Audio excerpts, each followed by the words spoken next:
So good morning, one and all. In the previous class, we have discussed about a classical approach, a human relations approach, and bureaucratic approach. And in today's class, we are going to discuss about behavioral approach, that is Unit 11. In this behavioral approach, we will discuss the contribution of Bernard and Simon. So in this class, we will discuss the role of formal and informal organizations, the concept of authority and executive functions as described by Bernard, then how the human values, they shape the administrative process, and the role of rationality in decision making, and the other contributions of Bernard and Simon will be discussed in this class. Now, if you try to recollect the previous classes, what we discussed during discussing classical approach and human relations approach, they mainly focused on the structural aspects, especially the classical approach, whereas human relations approach, though it has touched the human dimension, they have discussed about the inside of the organization. They did not speak about the inside of man or human being who is working in the organization.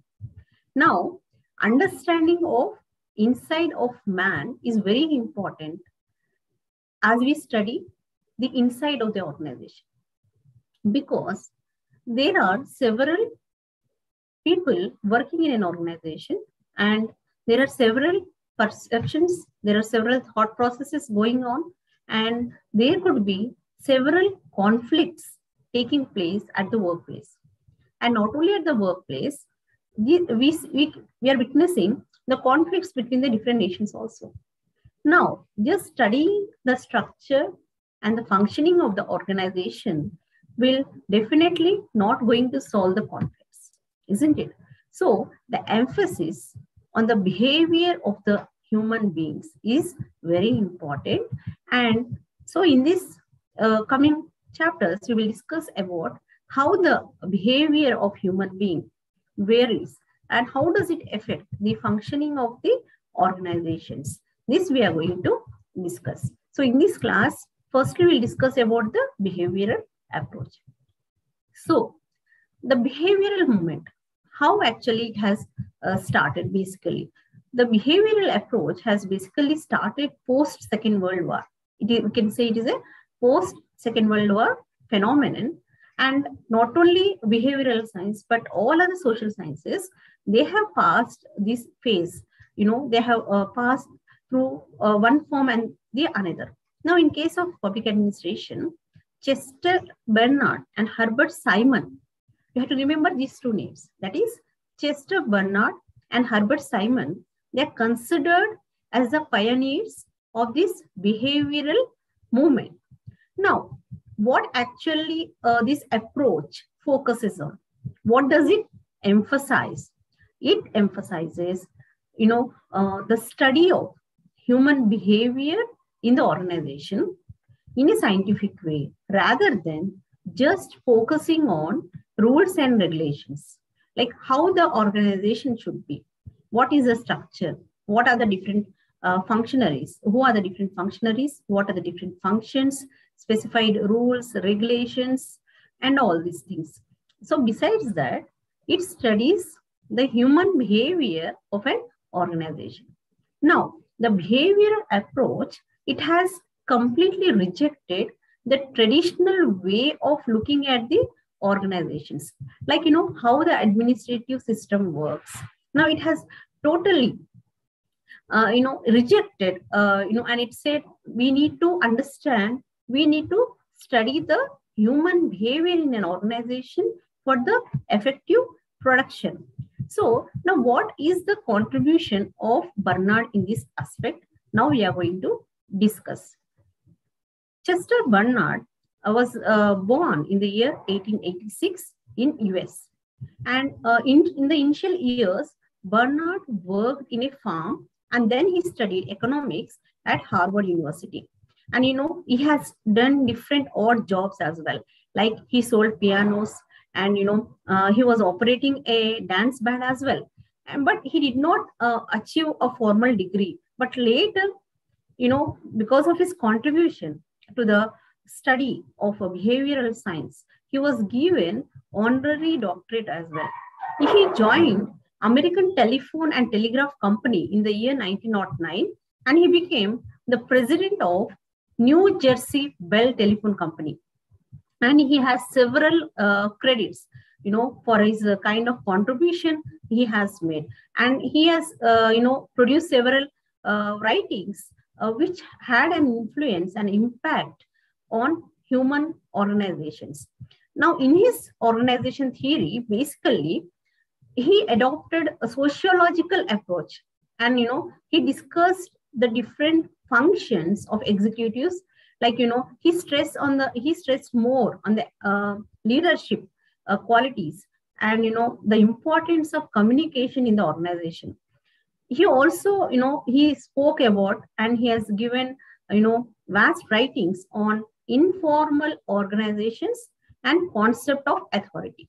So these are the 4 basic elements which Chester Bernard has discussed in his writings. They are the leadership, the communication, and the importance of the informal organization and the concept of authority. These 4 are the important elements. Now let us see what has he spoken about formal and informal organizations. Now, Chester Bernard's major contribution, we can say that it is about the informal organization and the role of authority in managing the organizations. Now, basically, if we see formal organization, how does it operate? How does it function? Basically, we have seen in the previous classes, we have discussed that every organization, whether it is a government or whether it is a private organization, it is a goal-oriented, isn't it? And there are specific roles for each and every individual who has got a designated function. So there is a kind of hierarchy. And for this purpose, there is a structure, isn't it? So all this, this system is called as a formal organization. Now, according to the Chester Bernard, what he says is organization is a formal when the activities are coordinated through a common objective. Common objective, that is a common purpose, a common goal, wherein people work together in a coordination. So that is nothing but an organization, that is a formal relationships in the organization. Now, what he says that organization, it is held together by people who are working for a common purpose and are able to communicate with each other, and they have to contribute for the functioning of the organization. He used the word communication, that is, they have to communicate each other and they have to work for a common purpose. Now, according to Chester Bernard, organization is nothing but it consisted of human beings who coordinate and who become a system, and he discussed there are 3 elements for, the basic existence of an organization. Now, what he said is the willingness of the people to contribute to the working of the system is more essential. This is one of the most important elements. That is, suppose the people who are working in the organization, they do not have the kind of willingness to render their services to their best, then can we imagine the organization to achieve its goals? Can it perform to its best level? No. So the willingness of the people is very much essential for the existence of the organization. And there should be cooperation. This is the second element. Unless and until there is a cooperation between the different departments, different functionaries, different people working in the organization, then the survival of the organization is not possible, isn't it? And also, another important element which is very essential for the organization, according to the Chester Bernard, is the proper communicative system. Now, the communication system, it plays a very vital role, as we all know, isn't it? See, without communication, the human beings cannot exist and even the organizations cannot function. And the importance of the communication was first identified in the writings of Chester Bernard. Now, the formal organizations, according to the Chester Bernard, contribute to the origin of informal organizations. Now, when the people who are working in an organization, they function formally. They discharge the formal responsibility in an organization. Now, when these people are working together, it gives rise to the informal relationships. Now, the informal organization is nothing but interlocking the social structure, like, how the people work together. We can say that it is nothing but a group of behaviors, interactions, which are built among the people. Now, suppose if there are people who are working in the organization, do they always keep working, only officially? Don't they talk to each other? Don't they discuss? Don't they share their experiences? They, whatever they gain the knowledge, they share, or whatever apprehensions they have, or whatever the issues they are facing, they discuss with each other, isn't it? That is nothing but informal relationships. Now, for example, in the classroom, we deliver the lecture, isn't it? And whatever the questions you have, you post it in the chat box, and we discuss it in the end. This is nothing but the formal structure. But in the WhatsApp group, you people keep posting about the other, other than the subject also, like when are the examinations going on, or what are the important questions, and what is the schedule, when are the exams going to come, and some kind of other information which you share, that is informal. Now, what we discuss here and the kind of relationship here in the classroom is formal relationship, whereas in the WhatsApp group, which you share with the other fellow students, is nothing but the informal. I think with this example, you are able to understand the difference between the formal and the informal relationships which takes place in the organization. Now, basically, Chester Bernard, what he said is, he suggested that executives or the officials, they should encourage the development of the informal organization to bring cohesiveness in the organization and also serve as a means of communication. Now, the information must be transmitted from person to person, and that is possible through the informal relationships, and the stability of the organization or the cohesiveness of the organization will be maintained with the informal relationships in the organization. And Chester Bernard, besides throwing light on the informal relationship, he has discussed about, the contribution and the satisfaction equilibrium. Now, what Bernard explained is, he totally, while he rejected the concept of economic man, that is, the man works only for money. That was, that concept was rejected by Chester Bernard.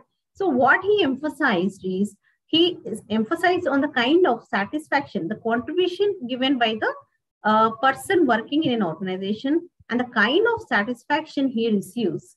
So what he has identified 4 specific inducements, the kind of encouragement the people will get working in the organization. So what are those? The first thing is material inducement. Obviously, human being works for, some kind of material inducement that could be in the form of salary, wage, or any kind. And the personal non-material opportunities for distinction. Now, besides a person who works in an organization, he not only looks for material inducement, that is salary or money, but the person expects some kind of, recognition for his work. Unless there is some kind of recognition that is non-material opportunities, then the person might not work to his best. Then desirable physical conditions. All the persons who are working in the organization, or all the people who are working in an organization, they expect some decent working conditions. They expect good lighting, good atmosphere, the greenery, or the ventilation and all these things. So the physical conditions are expected. And nowadays, in the several MNCs, you see the organizations provide several amenities to its employees, isn't it? There are few companies who provide, they provide eateries which is open 24/7, and the play area for the kids, and they even provide the gym for workouts, and the meditation halls, because it is a lot of stress in the work and all. So all these things are the different additional benefits or additional improvement of the living conditions beside the basic living conditions, or the functioning places. All these things have to be taken care. Then ideal benefactions such as pride of workmanship, or the sense of service. Most of the times we do come across the people who do work just not like routine work, but they do it with a sense of pride, for the sense of service they do. They do it with a passion. And many of us come across these kind of people, and and we really appreciate them. And these people, they just don't work for the money or recognition, but they do it for their own passion. They want to do service for the people. For this reason they do their work. So these are the different kinds of inducements which are discussed by Chester Bernard. So he suggested there should be a kind of equilibrium, to achieve a balance between the contribution of the members of the organization and also in the return contribution, for the satisfaction of the goals of the individuals. So there should be some kind of equilibrium. Otherwise, the functioning of the people in the organization, that might not be to the fullest, and the goals of the organization might not be achieved. So Chester Bernard, he came to the conclusion that the people working in an organization, they have two kinds of roles. They are a personal role and organizational role. And there should be a balance between these two roles. Because, what is a personal goal? That is to get the salary, or, to get the promotion, to move forward in the hierarchy, and, to achieve our own goals. Everybody has got certain plans in their lives, short-term goals, long-term goals and all, to improve your qualifications, to improve your skills, so that you can get promotions in your workplace and all. These are nothing but the personal role which we play at the individual level. Whereas there are organizational roles as well. That is, as a person working in an organization, you have certain duties to perform. So such duties, whatever you're performing, and the personal role which is you're playing, they should be kind of equilibrium.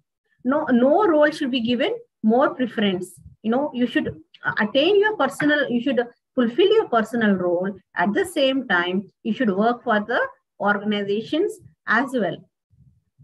So what he said is equilibrium, is to be maintained in the organization between the contribution made by the individuals and the satisfaction derived by the members. That is more important, because the people will not continue in the organization if there is no satisfaction, isn't it? The satisfaction of the people is more important. Now, he, besides discussing about this contribution, and the equilibrium theory and all, he discussed about the concept of authority. We have discussed about authority in the previous classes also. Now, what according to Chester Bernard is authority? Chester Bernard, he has defined authority. It is an order in a formal organization which is accepted by the contributor or the member of the organization. Now, are you able to understand? A person who is working in an organization is a contributor, isn't it? Because he is contributing his services to the organization. So, Authority is a character of an order given to a person and it is accepted by the contributor. Here, this is more important. Acceptance of the order is more important. Now, the decision here is to obey a command, isn't it? Now, when will be the authority, fulfilled, or when will be the authority exercised? When the person who is receiving it will accept or will obey the order, then only the authority can be administered. And according to the Bernard, authority in the administration, it lies in the ability of the managers to persuade rather than to command. See, many times, most of the things will not be, possible just by giving orders, by giving commands.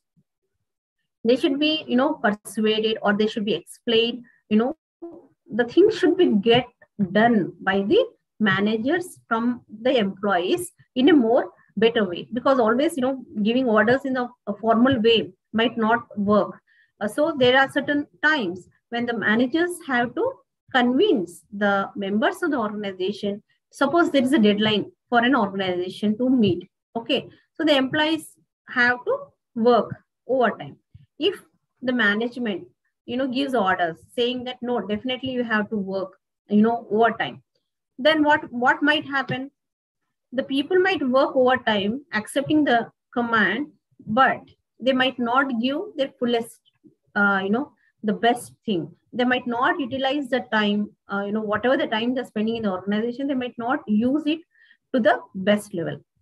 But if the management convinces the organization, the people who are working in the organization by saying that we have the deadline, we need to meet this goal within this time framework, so kindly support the organization, then definitely the people might come forward to do the work in a very quicker way so that they can reach the goals.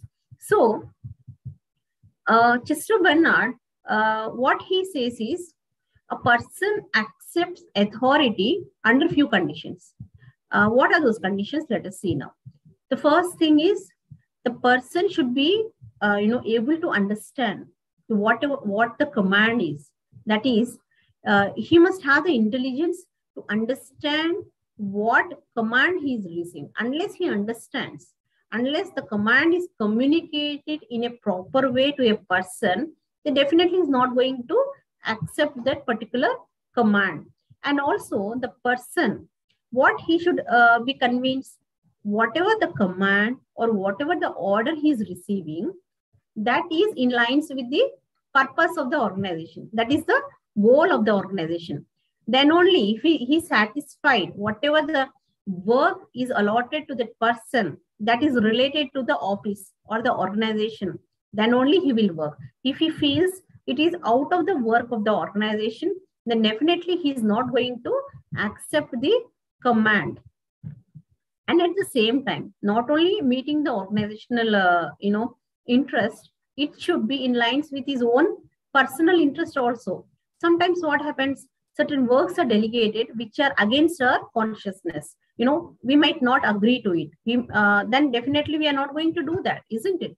In that case, whatever the command is given by the higher authority, whatever the order is given by the management, that should be compliance with that of the interest of the organization as well as the personal interest of that particular person. Then feasibility, that is, the person who is receiving the order should be mentally and physically fit to do that, to comply or to accept that particular command. So these are the 4 conditions explained by Chester Bernard in order to, to accept the authority by the people who are working in the organization.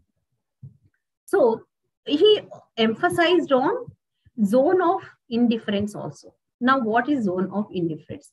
Now, each individual, whatever the orders they are, accepting, they accept without questioning, the authority. This is nothing but zone of indifference. The people accept the authority without questioning to certain level. So this is nothing but the zone of indifference. Now, when is this possible? When the authority is accepted from below. Now, in the previous theories, we have learned that authority is given from the top, isn't it? But according to the Chester Bernard, authority is possible only when it comes from the bottom, only when the person who is working in the organization will accept that command or order, then only it is possible.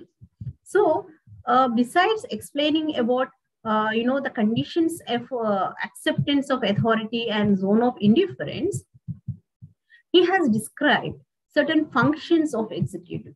Now, Bernard said that implementation and development of an effective system of communication is very important for any organization. Now, he has been stressing about the communication.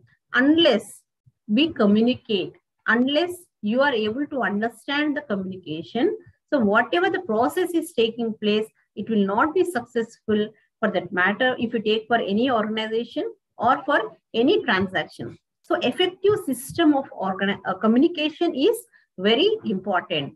Then appointment and retention of effective workers. That is very important, isn't it? Now, whoever the workers are there, whoever the people who are functioning in the organization, they should be appointed and retained. Okay. Suppose if they're not satisfied with the working conditions, then what happens? The people will leave the organization. So not only the appointment of the people who are really suitable, who have got the good qualifications, who are suitable for the particular job. Not only that, but they should also be retained to the in the organization. That is very important. And motivation of the workers is very important. And it is a responsibility, and it is the role of the executive to motivate the workers to work in an organization, to retain in the organization, and to give their best for the functioning of the organization. So this is one of the functions as described by Chester Bernard. And formulating and defining the purposes. As I told you in the previous classes also, there are different communication system.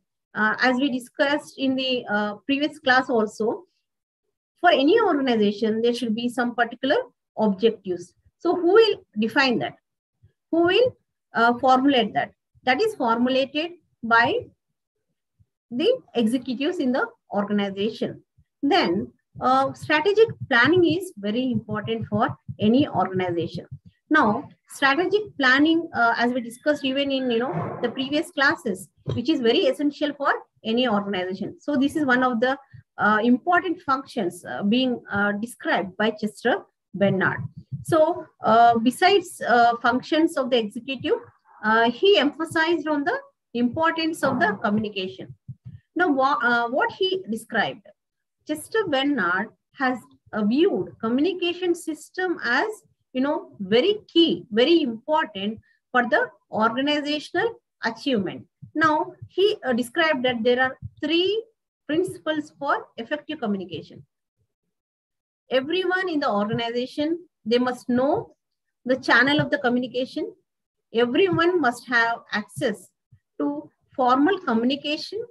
And the communication should be very direct and short. Unless there is a clear information being passed from one employee to the another, or from the management to the employee, or from the employee to the management, then there will be lot of chaos in the organization. The information might not be passed from one person to another. So communication is very important in the organization. So these are the different important aspects, or we can say important concepts discussed by Chester Bernard in his writings. And whatever the works were done by Chester Bernard, they had a great influence on the writings of Herbert Sermon. Now, we are going to discuss now about Herbert Sermon as well. So Bernard wrote a foreword in Simon's book also. That is the Administrative Behavior a study on decision-making process in administrative organization. So this is a book written by Herbert Sermon. Okay, so administrative behavior is a very, we can say, important book, which has got a lot of popularity.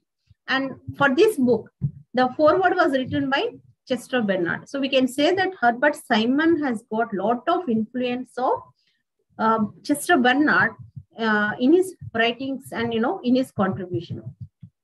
So now we are going to discuss about Herbert Sermon. Herbert Sermon was born in the year 1916. His father was an electrical engineer, and who had come to US from Germany. And Herbert Sermon was student of University of Chicago, and he studied social sciences and mathematics also. He at a BA level, he studied political science and public administration in the University of Chicago. And he has done a lot of research, and Bernard's functions of the executive, which we have just discussed, it had a lot of influence over Sermon's thinking about administration. And in 1947, Sermon has written a book as Administrative Behavior, which has become very popular. And what was his main emphasis was, he criticized the principles of classical approach.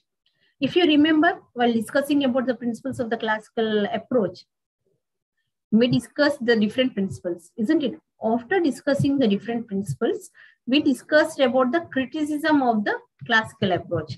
So we discussed that Sermon has criticized the principles of administration as proverbs. They lack scientific validity, they are not universal. So this kind of criticism was made by Sermon. And all of us, we know what is the role of decision making in our life, isn't it? If you don't make right decisions at the right time, then definitely we are going to be unsuccessful in the life, because the decision making is very important, and making the right decisions is also very important. So not only at the individual level, but also at the organizational level, decision making is very important in order to reach the goals of the organization, in order to achieve the objectives of the organization. So for the need of good decision making and the process of decision making was discussed by Herbert Sermon. So we are going to discuss in this class about the decision making discussed by him. So basically, decision making involves 3 phases according to the Sermon. The first phase is intelligence activity stage. So what is this intelligence activity stage? In simple, to put it in a very more simpler way, it is nothing but the people have to identify, the problem, or what decision we are going to make. The problem or the issue could be at the individual level, or it could be at the organizational level. So if you are talking about the organizational level, we have to identify the problem in an organization, and we have to analyze what decision we are going to make. So here it involves the intelligence, the people have to use their mind. Then design activity stage. This is the second phase of decision making according to the Sermon. Now, in order to identify the possible solutions for a particular problem, they have to look for the suitable strategies. Now, for example, if you have to make any kind of decision, then what will you do? You look for the possible solutions. What are the different solutions which are possible? And you have to analyze what are the advantages and disadvantages. Suppose if you choose a particular decision, or you make a particular decision, so what merits are there? What demerits are there? Suppose now, when you complete after 10th class, you have to make a decision. Whether you have to go for science, whether you have to go for social sciences, whether you have to go for the commerce, you have different options. But you have to, how do you make a decision? You try to understand what are the advantages, what are the disadvantages.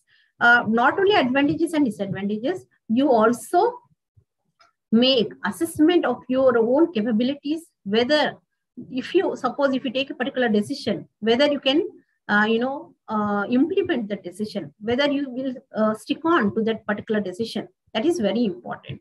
And the final stage or the final phase of decision making is choice. You have to make the choice. So how do you make the choice? You examine and you evaluate all the alternatives which are available, and you take the best decision. You have to make the best choice. Now, the decisions can be very simple decisions, or it can be very complicated decisions. Now, the simple decisions could be, like what dress are you going to wear today? Okay. Or what food you're going to have today, or whether you're going to attend the class today or not. And there could be the major decisions in your lives you have to take, whether it could be regarding the education, it could be the employment, it could be the marriage, or it could be regarding the family members, or the decisions regarding your children and all. That is at the personal front. Whereas in the organizations, it could be related to the achievement of the organizational goals. So it all depends upon the kind of choices you make. So here the management has to understand the organizational environment, and they have to identify the kind of conditions available, the kind of environment is available, and they have to identify the possible ways of solutions, and they have to choose the best decision. Actually, when we see it, it looks very simple. The decision making, it involves only 3 steps. But actually, it is very complex. And according to the Simon, each stage, we have just discussed the 3 stages. Each stage involves again 3 stages to make the best decision to make according to the Simon. Now, and here whose decisions are, they are more significant or more important in an organization. Now, the behavior approach, it argues that higher levels or, the management level in an organization are considered important because the important decision making related to the organization, whether it is about the, targets, or whether it is, the collaborating with the market or with other organizations, or salaries of the employees, or, whatever the kind of, they are going to implement the action plan, whatever it is, the decision making lies in the hands of higher authority, that is the management. So decision making is very important. The higher intellect is needed at the higher level. That is the argument of the behavioral approach. But it doesn't mean that the work which is done at the field level, or the people who are working, at the lower level, their work is not important. But their work is more routine, and it might not involve in the lot of intellectual activity of decision making. For example, now if a war is going on, the strategic planning, it is made by the, the management, or you can say the, who is the heading the particular group, or, the soldiers. But the soldiers who are actually working in, who are battling in the war, they follow the orders received from their, the leaders. This is the simple example to make you understand what is the difference between, the strategic planning at the higher level and implementation. They just follow the orders. They don't involve in the decision making at a larger scale. So here choice and, behavior plays a very important role. Now, all of us, we are involved in various selection of, choices we make. And, these choices are implemented in the form of actions. They could be consciously done. They could be unconsciously also done. But our behavior will depend upon the kind of choices we make. So this is very important for any organization. And while making decisions, Simon has emphasized on values and fact in decision making. Now, the behavior of the members in an organization, it is determined by the functioning of the organization, isn't it? Now, what kind of job do I choose? I choose a job wherein, it relates to my interest, it relates to my qualifications, it relates to my passion, isn't it? So the behavior of the people will be determined by the purpose of the organization. Suppose if I work in an organization which I really don't like, then my behavior might be different from that of an organization where I work, with the passion or with the interest. And, in this context, he spoke about the value judgments and the factual judgment. We make judgments depending upon the kind of facts we have. But at the same time, we need to make certain decisions wherein values have to be considered. Suppose now every country spends a lot of money, over external security. Here we are spending a lot of money, but what is more important? Is the money spending important or the security of the people is important, isn't it? The fact is we are spending a lot of money.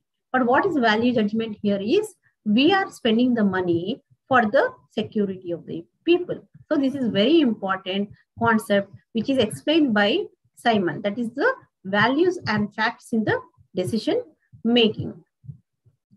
And he also spoke about the rationality in the decision making.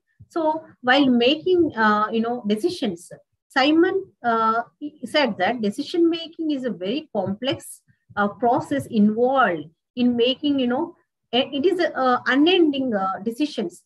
Now, suppose you take a decision now. Do you stop taking decisions? No. Each and every activity we do, it involves decision making. Whether to attend the class or not, how much time are you going to attend the class? How much time you're going to spend in the class? Are you hearing the class attentively or not?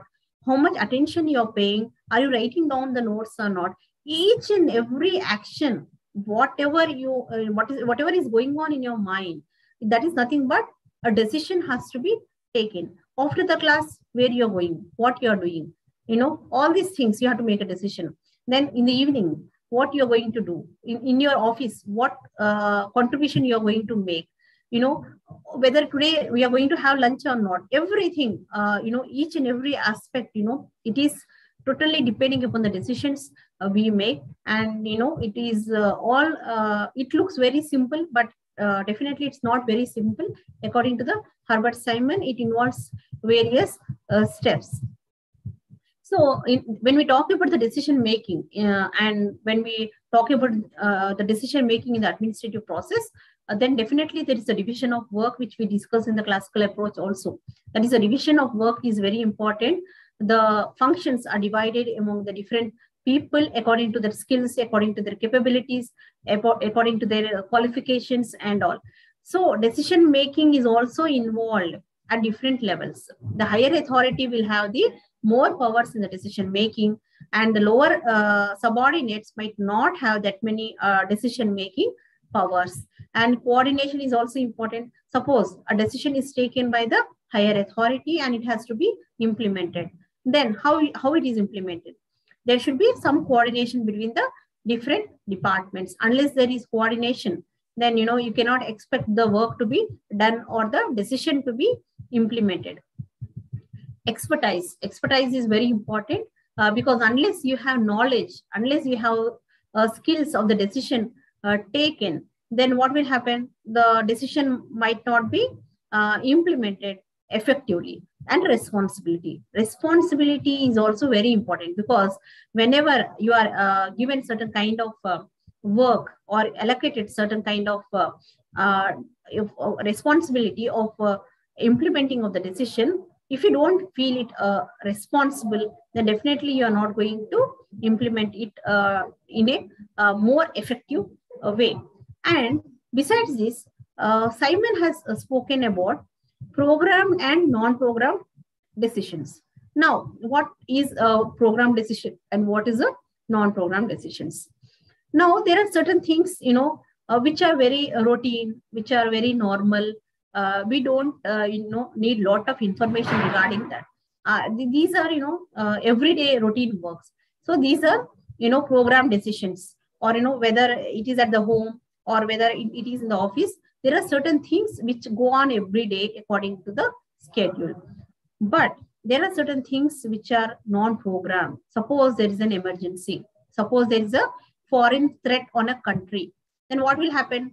Suddenly they have to make very quick decisions. Like, whether they have to go for a war, whether they have to evacuate the people who are staying there. Now, even, in Ukraine also, there are many Indians who are studying there. Now, the government has to take the decision to bring them back. So how are they going to bring them back? It is not a routine decision. This kind of decisions will not be taken every day, isn't it? So this is a sudden. This can be, arise because of some kind of emergency and all. So this requires a lot of information, lot of expertise.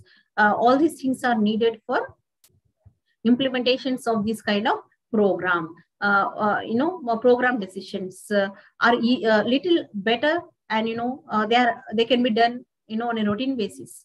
But non-program decisions, they have to be they are very unstructured. There are no particular rules. They have to be taken in this way. These decisions are taken depending upon the situation which arises. Now, for example, even pandemic time also, the government, the pandemic was, the coronavirus pandemic was very new to all of us. So when the pandemic was spreading, the government had to take the decision of lockdown and all. Definitely, there was a lot of problem created for the public, for the common man. But they had to take certain decisions at that time, whichever they felt was best for the people, depending upon the kind of information they had. Then, we all were very panicked. We knew that COVID was spreading very fast and it is a threat to the life. But today, even today, it has become like, routine. Every earlier, even the one person in the colony had COVID. All of us were very scared about that. All of us would be very far away from that particular locality or area. We would have not stepped out of our house. But today, most of the people are affected by COVID. Even in our families also, in the colonies or in the office, many people are, they are affected by the COVID, and it has become a very common now. So now the government is able to take the decisions. They have planned for vaccination. They have scheduled, for the first dose, second dose, and booster doses, and all these things. So the kind of decisions which are taken by the government or organization depends upon the kind of decisions, whether they are for the routine purpose, the kind of everyday work which we do, or, any kind of emergencies or any kind of such conditions which arise, which are unpredictable.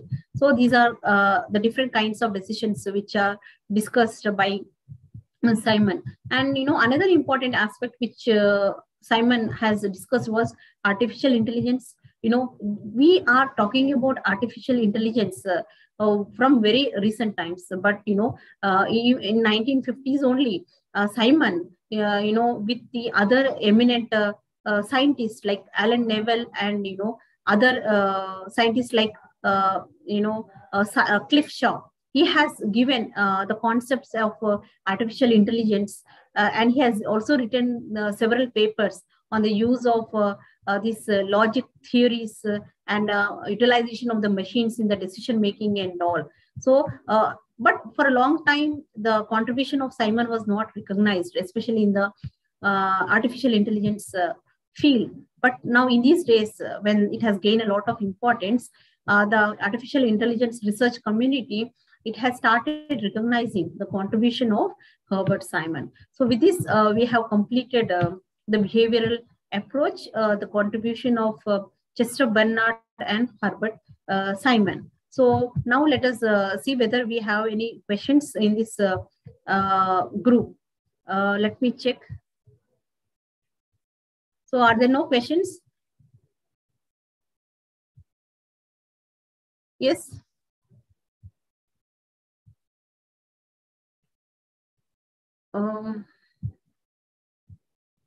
So with this, shall I think all of you have understood about the lesson, the concept which we have discussed today, or are there any questions? If you have any questions, please post here so that I can answer.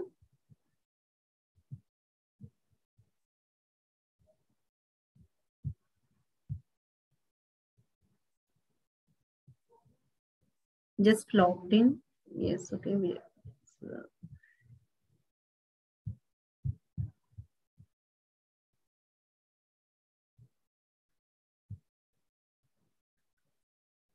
what is the subject? See, just a minute. These are the questions like, what is the subject? So have you joined the class without knowing like what subject it is? This is public administration class, first semester class, which is going on. And we were discussing about Herbert Sermon and Chester Bernard contribution in this classroom. Yes. And what are the questions we have today? Books and exams. See, exams, books schedule and all, you will be having all these details over the website. We will be able to explain you about the class, but science student, intermediate. Meaning of hierarchy. See, hierarchy we have been discussing right from the first class. It is nothing but the distribution of the responsibility or fixing of the authority between the different levels in an organization. See, for example, each and every one of us have our own role. Now there, suppose if we take a government organization, we do have hierarchy, like, you have a junior assistant, you have senior assistant, and you have superintendent, you have ARs, you have DRs. So all this, this is nothing but hierarchy, which actually works in an organization. And at the higher level, you have assistant secretary, you have deputy secretary, you have joint secretary, and you have other secretaries. This is nothing but a kind of hierarchy which is seen in our government offices and all. Like, manager, senior manager, and all, in simple terms to talk with, in the private organizations.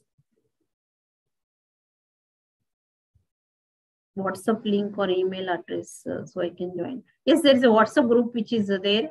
Kindly, if possible, somebody please share the link here so that others can join who are for the first time. Telugu or English, madam.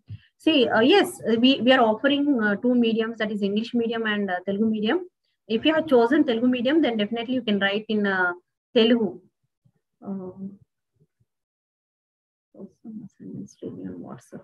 Yes, definitely we will do that. And neo-positivism and all we are going to discuss in the next class. Yes.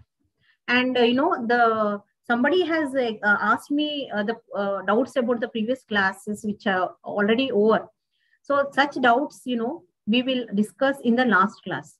Whatever I'll cater one class for clearing of the doubts if you have any doubts, because today we have completed behavioral approach, and probably tomorrow socio-physiological approach will be completed. And in the next class, we will complete the social justice theory. So with that, we'll complete our syllabus. Then one class, we will dedicate for clearing of doubts of the previous classes, which have already taken place. And can we read question and answers by question bank? See, I don't suggest question banks. I suggest books which are given to you, and it is your own decision making, whichever you feel is good. You have to take your own decision. But, if you want to make a rational decision making, then definitely you have to go by our study material, which is written by all the professors who are very, eminent professors from the different universities. We have taken their services in the creation of this material and all. That will be really helpful for you, not only for writing our examinations, but also it is helpful for you to write any competitive exams if you're preparing. That material will be very useful to you. So kindly, once you complete the course, don't just throw away the books, or just don't give away to the other people. These books will be very useful for you for your further, if you pursue your MA or any other further higher education also. Administrative efficiency. See, administrative efficiency is very important for any organization because unless you have efficiency, how do you expect an organization to work? And every employee or every member of an organization, they have got a role to play, whether it is time management or whether it is effective discharge of the responsibility, whatever is fixed to them. Then only the administrative efficiency is possible in the organization. And with this, we have completed the behavioral approach. The next class tomorrow, it is a psychological approach. We are going to discuss about the different motivation theories and all. And one more thing, what I want to share is, like, I'm planning, see, we'll complete the syllabus mostly by 5th, yes. So we will take up questions on 5th. And if you all are okay, we will go for a seminar. That is the participation of all the students, or whoever is interested in the maximum number of the students. You please post it in the WhatsApp group. The title, the topic, and the topic will be, you just post it in the group so that we can, a name and the topic. We will discuss it. Okay, I'll arrange one kind of a seminar. We can go for that. Okay. When I will get books. See, books you will be receiving. Probably you must have received by now. I'm not very sure because that is not my department, but I'll try to find out. You post in the, you can ping me the details of your study center so that I'll find out whether you have received the books or not. See, topic you can decide for the seminar, depending upon, we have 14 chapters, isn't it? Any topic, and you will be given time of 3 to 4 minutes to explain about the topic. That will be the seminar kind. If you want, we can invite our dean and the senior professor of the department also to hear to you. We will plan that. Okay. You can we'll talk about this over a WhatsApp group. Okay. And with this, we are going to close the session, today's session. I hope all of you have understood. Yes. We will go on with the seminar. We'll discuss this in our group. Okay. So I wish a maximum number of the students. See, there is 170 number in the group, but there are only 50 to 60 people who are attending the class or the webinar, which we have organized. Yesterday, we organized a very good webinar. It is very useful to all of you. And I request all of you to participate in that. And, I also request you to participate in the seminar so that it is a platform for you to express yourself over a topic. You will get a platform to explain, and you will understand what are your communication skills, where you are lacking behind, what are your strengths and weaknesses. There will be the other professors also in the seminar. We'll invite them if I will be able to know how many people are there. Okay, fine. So with this, I'm going to close. Somebody has raised their hand. Ajay Kumar, please post your query in the chat box. Yeah, please post your query in the chat box. Ajay Kumar.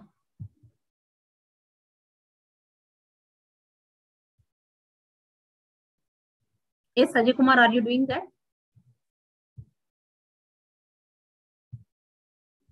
Yeah, with this, now I'm going to close the session. Tomorrow, we are going to continue with the next topic. So all of you take care, study well, and